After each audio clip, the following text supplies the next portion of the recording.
আল্লাহ, মানুষ ঠান্ডা পেয়ে ঘুমেতে উঠে না। ও আমার ভাই ও বোনেরা, ফজরে আজান হয়ে গেছে।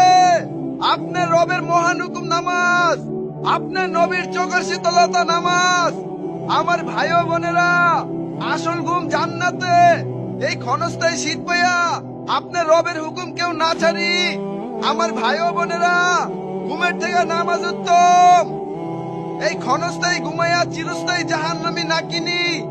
এই দুনিয়া এক সময় ছিলাম না, আজকে আছি, আবার এক সময় থাকবো না।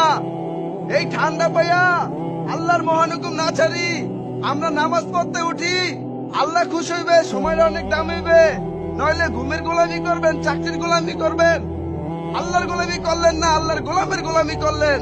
আমার ভাই ও বোনেরা, আমরা আর কেউ ঘরে বসে না থাকি। পুরুষরা মসজিদে আসি, মহিলারা ঘরে নামাজ পড়ি।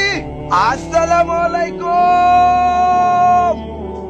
ও আল্লাহর বান্দা, নবীর উম্মত, আর কতদিন ঠান্ডা পাইয়া আল্লাহর মহান হুকুম ছাড়বেন?